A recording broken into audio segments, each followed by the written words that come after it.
Hugh Burroughs back with Reverend Ron Swisher. Ron, you've outlined for us four of the big issues in the year. It's sort of startling in the Pope and the loss of Mandela, and your concerns about justice rights for gay and lesbian people in marriage. And then you also talked about the importance of gun control from your perspective. Now on to some happier, lighter stuff. You've been a pastor for how long? 40 years this, well, 41 in 2014. You've served six churches over that, and you were the district superintendent for 70 churches for a while. And then, but I think the important thing is you seem pretty optimistic still about that the situation can be engaged, and pretty optimistic about people. Yes, I think so. I thought of a quote from Gandhi. Gandhi said, "Happiness is when what you think and what you say and what you do is in harmony." And so I think if we can work on that. I think James would say faith without works is dead, and not just being a hearer of the word, but a doer of the word. So I think that there's still hope for people, I think, when we can live out some of the things that we believe in. And one of my favorites, of course, is the fruits of the Spirit. Remind us all. Love, joy, peace, goodness, gentleness, generosity, and then it's patience, kindness, and self-control. King James Version, but the most translation is discipline.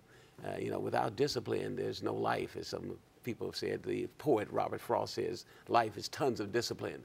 So I think if we have some of those fruits, is what I've seen over the years, that is so important in living out our faith. Of course, the 7 deadly sins also emerge with the pride and the lust and the greed and the envy and the gluttony and the anger and the sloth. So hopefully, I think you had mentioned earlier about the 4 virtues can counter some of that too.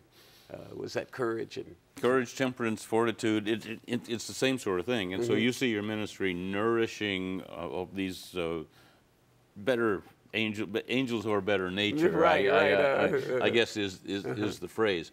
So when you look at people in difficult situations, how do you try to encourage that which is positive and optimistic? Because surely as we go into this new year, we need all the optimism and positive thinking that we need. So from a pastor's perspective, what do you counsel us who, when we get into kind of difficult streams and scrapes and we don't see the benefit of generating kindness and mercy and charity when the guy next to you is trying to run off the road, or in my case, the BART guy says, "Oh yeah, your ticket's not good," but instead of saying "go in," I watched the BART train go away with my wife. I think he could handle it differently. How do you deal with this? I don't think it's the big thing so much as the small irritations of life. How do you keep those from overcoming these noble qualities that you I think talk all about? the persons that I've just referred to, the Pope, along with Mandela and Gandhi, they would talk about patience. But all of them, I think, would also own the fact that they got angry and they got upset. They said Mandela did get angry, and I think there's a place for anger. I think the scripture says, get angry but sin not. Don't let it go to bed. Go to bed with it. Don't nurse it. Don't nurture it.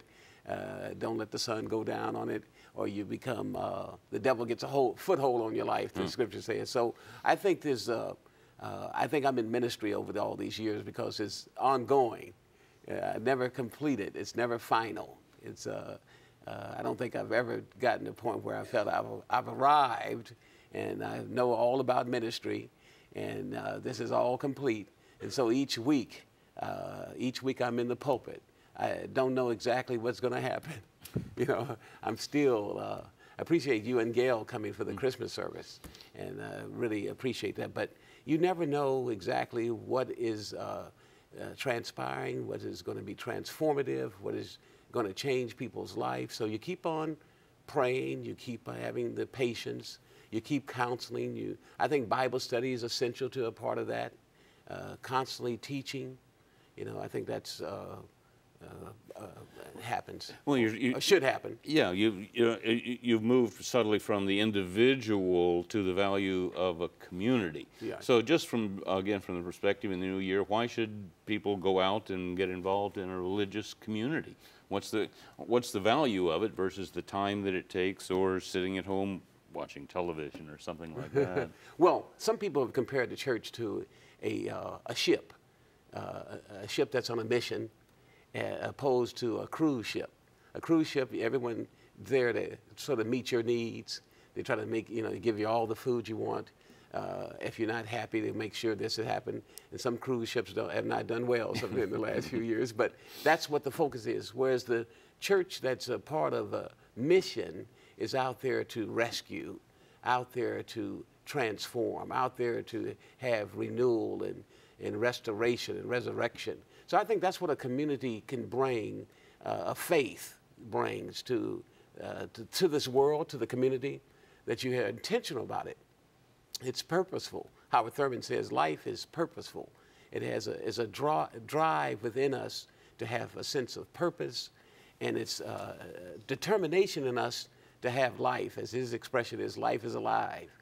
And I think that's what the church can bring, a community that's alive to some of the issues that we've talked about, and having people behind you to address it, not just your individual efforts. People behind you to address it. That means what? I think, as we say, sisters and brothers in the faith, who have similar beliefs and values, who want to see justice prevail, who wants to see truth, the kind of truth that sets people free. Salvation, the root word is liberation and wholeness, and let my people go.